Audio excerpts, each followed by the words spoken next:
the same way. মানে আমাকে always I was given that space and sovereignty even as a child. সেটা আপনি কিভাবে অপর্ণা সেনের পার্সোনাল লাইফটাকে ব্যালেন্স করেছেন? কি করে ব্যালেন্স করেছি মানে ইন দ্য সেন্স ওনার একটা তাদের ভিউ পয়েন্টস মেয়েদের থেকে অফকোর্স আমি পাচ্ছি, আমি হাজব্যান্ডদের থেকে পাচ্ছি, তাতে ব্যক্তি অপর্ণা সেনকেও যেটা পাওয়া যায় আর কি। এবং সেইটা আমি ধরেছি ব্যালেন্স করা না, ওটা অর্গ্যানিক্যালি ফ্লোটা যখন আমি এডিট করছি বা আমার এডিটার সঙ্গে যখন এডিট করছি আমরা দুজনে বসে সেইগুলো বা এই মেটেরিয়াল আমরা দুজন নেই, কখনো ভালো বন্ধু ডোনার সঙ্গে আমার আলাপ হলো এবার আমেরিকাতেই, এবং কল্যাণদা কিছু কিছু কথা বলেছে আমার মনে হয় যে ওই ব্যক্তি এবং উনি অ্যাজ অ্যান আর্টিস্ট যে কোত্থেকে একজন আর্টিস্টের ইন্সপিরেশন এটা রিনাদির সঙ্গে তারপরে কথা হলো, উনিও ওরকমভাবে নোটিস করেনি। আমি তারপরে সুমন মুখোপাধ্যায় আমার আরেকজন বন্ধু করি, তার সঙ্গে কথা বলছিলাম, ওই যে সলিটিউডের কথা বলে, তারপরে আমি ভাবলাম যে সত্যি তো, কিন্তু আমরা কিন্তু সেটা নোটিস করিনি উনি কল্যাণদা বলার পর। সো এগুলো ব্যক্তি আর এটাকে আমি আলাদা করে এরকম দেখতে চাইনি। অফকোর্স কল্যাণদা ইজ অ্যান হাজব্যান্ড, কিন্তু ব্যক্তি এবং আর্টিস্ট অপর্ণা সেনকে আমি একভাবে দেখতে চেয়েছি। তোমার কাছে জানতে চাই, ফেলে আসা দিনকে কোথাও ছুঁয়ে এলো কি এই তথ্যচিত্রের হাত ধরে, যেহেতু অপর্ণা সেনের অভিনেত্রী পরিচালক সত্তা সমস্ত যেগুলোকে ছুঁয়ে যাওয়া হয়েছে সুমনদা, সেখান থেকে তুমি কি ফেলে আসা দিনগুলোকে আবার ছুঁতে পারো? দেখো কিছু, হ্যাঁ কিছু জিনিস তো আমি কখনো পাইনি, যেটা মানে বাক্স বদল বা হ্যাঁ বসন্ত বিনা, অনেক ছবি এরকম আমি নাম শুনেছি শুধু, বা কয়েকটা ছবি দেখেছি বাক্স বদল আমরা দেখেছি একসঙ্গে, ডিলাইটফুল, কিন্তু সেই অংশটা মানে I am not very familiar with that part of her life actually. তো সেটা এখানে কিছুটা পেয়েছি, সেটা আমার খুব ভালো লেগেছে। কিছুটা নস্টালজিক, কিছুটা একটা গান ছিল ওখানে যে আমি যেটা তুমি এখন বলে চেনা চেনা অপর্ণা সেন, তারপরে ওই আশিনগরের ওই গানটা যেটা বাউল, হ্যাঁ বাউল গান, আমি নিজেকে কি একটা লাইন ছিল সেটা বলো না আমার ভিতর আমি কেতা জানতে, হ্যাঁ সেটা খুব সুন্দর। সেটা মানে নিজেকেই কতটা চেনা যায়, একেবারে কাছের লোকে কতটা জানা যায় অ্যাকচুয়ালি, সম্পূর্ণভাবে তো জানা যায় না, তাই না? কিন্তু হ্যাঁ কিছুটা পেলাম, আবার কিছুটা আবিষ্কারও করলাম, কিছুটা হয়তো মনে হয়েছে মা এটা তো ফেলে যাওয়া, মানে ওটা ওভারলুক হয়ে গেছে, যেটা আমি পার্সোনাল লাইফে পেয়েছি। হয়তো মার যে সেন্স অফ এস্থেটিক্স, সাজানো, রান্নাবান্না, এইগুলো আমি খুব দেখেছি কোনো হোটেলে গিয়ে, তারপরে সেখানেও সাজানো, মানে এই সবগুলো আমি অনেক কিছু পেয়েছি। তো আমাকে বানাতে হবে, আমাকে একটু কয়েকটা ডকুমেন্টারি অনেকগুলো বানাতে হবে। আরেকটা বিষয় সেটা হচ্ছে গিয়ে প্রজন্মের পর প্রজন্ম অপর্ণা সেনের মুগ্ধ, তার অভিনয়, তার পরিচালনা, এবং তিনি স্টাইল আইকনও বটে। তো তোমাকে শেষেরটা আমি জিজ্ঞেস করবো, তুমি সেটা কিভাবে ফলো করো? মায়ের সাজ, মা যেটা আমাকে শিখিয়েছেন মানে ইন্টেনশনালি অর আদারওয়াইজ হচ্ছে ইন্ডিভিজুয়ালিটি। তো সেইটা খুব বেশিভাবে আমি পেয়েছি মার কাছ থেকে, বাকি ফ্যামিলি মেম্বার্সদের কাছ থেকেও। কিন্তু I am very happy to here that যদি জেনারেশন আফটার জেনারেশন এরমভাবে মাকে চিনেছেন বা পেয়েছেন মাকে এরমভাবে, তাহলে আমি খুব খুশি। আমার তো মনে হয় মার ছবি পড়ানো উচিত, এখন মার স্ক্রিপ্টগুলো পাবলিশ করা উচিত, পড়ানো উচিত, এগুলো এখন করা উচিত, and specially in the context of a time, কারণ সেই সময় অত মহিলা ফিল্ম মেকার্স মানে খুবই কম আছে, এখন তাও বেশি।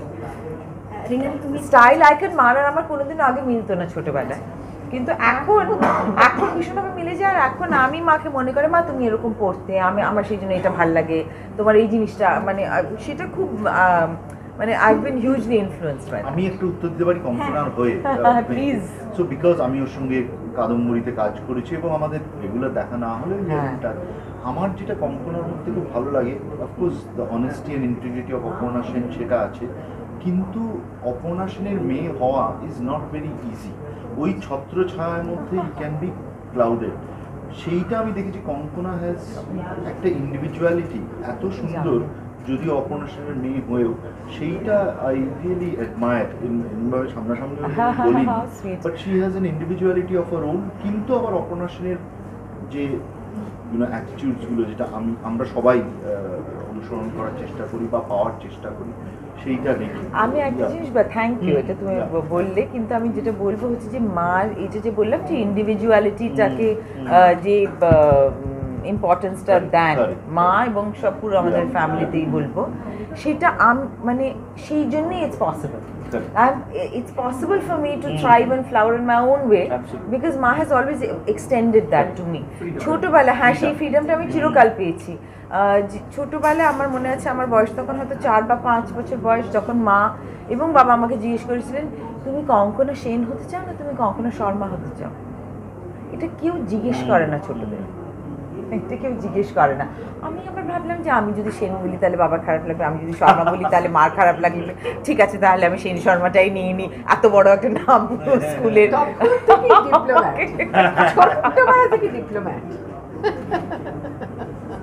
আরেকটা বিষয় ইরানি, আপনি যেটা বললেন যে এতগুলো কাজ করে ফেলেছি আমি, এখন এটা দেখতে দেখতে ভাবলাম এত কাজ করে ফেললাম, মেয়েরাও বড় হয়ে গেল, এবং কঙ্কনাদি যেটা একটু আগে বললো যে অনেক কিছু পাইনি, বাক্স বদল বা ইত্যাদি প্রভৃতি, তো সেখান থেকে মেয়েদেরকে সময় দেওয়া, মেয়েদেরকে বড় করে তোলা, এইগুলোকে তুমি কিভাবে ব্যালেন্স করতে?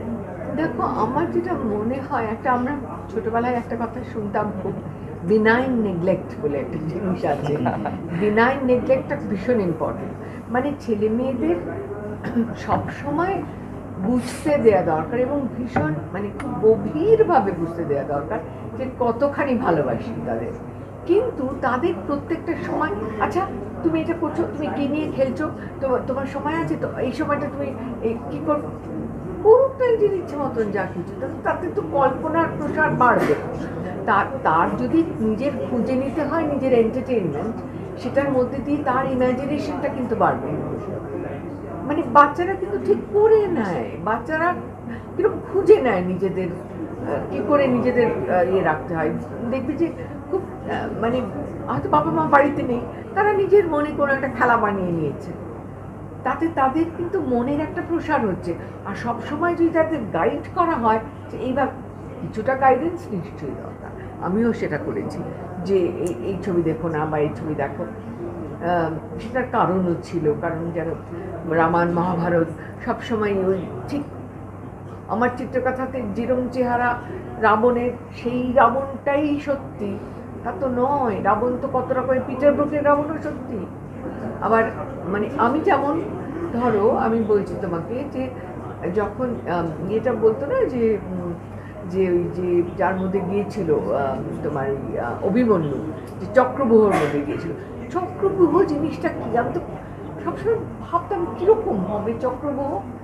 সেটা এখন যদি আমাকে দেখিয়ে দেওয়া হয় একটা ছবিতে বা একটা ইতে, তাহলে আমি সেটাই ভেবে না সেটাই সত্যি.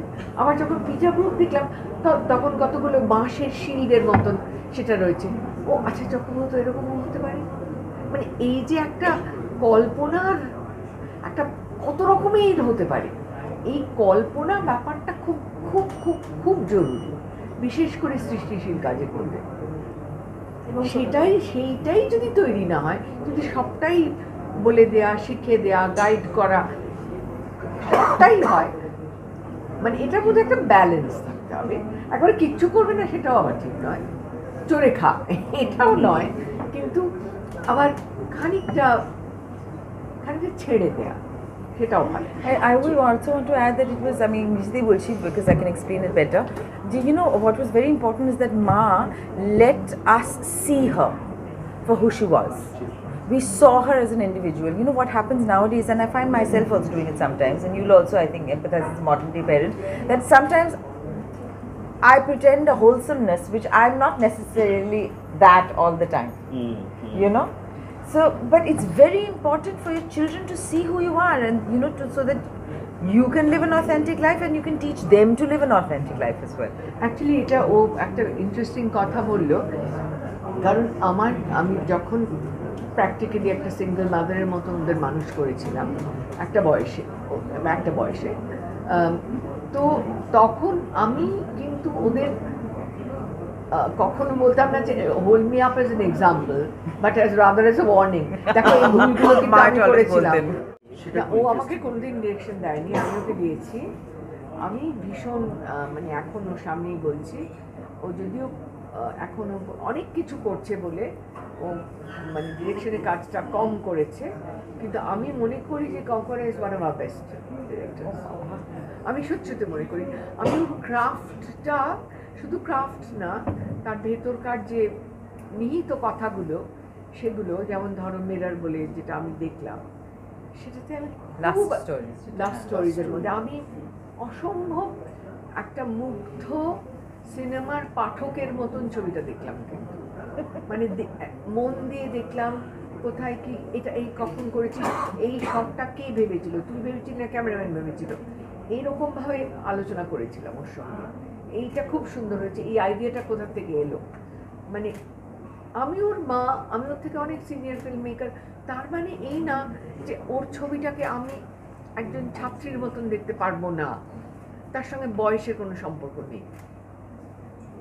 এবং বড় সমালোচকও বটে তুমি, হ্যাঁ বড় সমালোচকও বটে কল্পনাদির কাজে। কাজের সমালোচক ও আমার, আমি ওর, সেটা অন্য কথা, সেটা তো ঋতুর সঙ্গেও আমার ছিল, ঋতুপর্ণের সঙ্গেও ছিল, কিন্তু সেটার থেকেও বড় কথা যেটা, সেটা হচ্ছে যে আমি সিনিয়র বলে আমারটাই সবসময় ঠিক, এটা ঠিক নয়, কিন্তু এটা সত্যি নয়। যুগান্তরকে নিয়ে আপনি কিছু প্ল্যান করেছেন তাহলে কি? না না না না না করিনি, কেউ আর করবেও না, আমি মনের ইচ্ছে বললাম।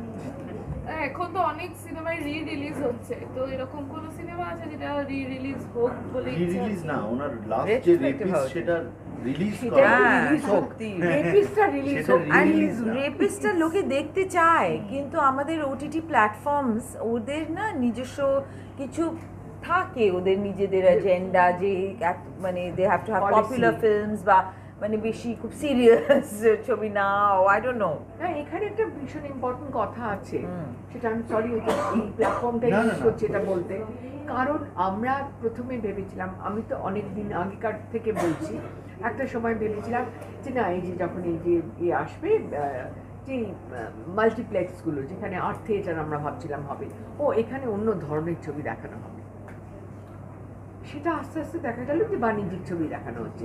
তারপর ওটিটি প্ল্যাটফর্ম হিসেবে আমরা এবার একটা প্ল্যাটফর্ম পেয়েছি, এবারে আমরা অন্য ধরনের ছবি এখানে দেখানো হবে, সেটাও চলে গেল। আমরা যে ধরনের সিরিয়াস সিনেমা করতে চাই সে তার প্ল্যাটফর্মই নেই এখন। কোথায়, কার জন্য ছবি করব, কোথায় দেখানো হবে সেই ছবিগুলো, কত ছবি আটকে আছে তোমরা জানো। সিনারিওটা একদম ভালো না। Thank you.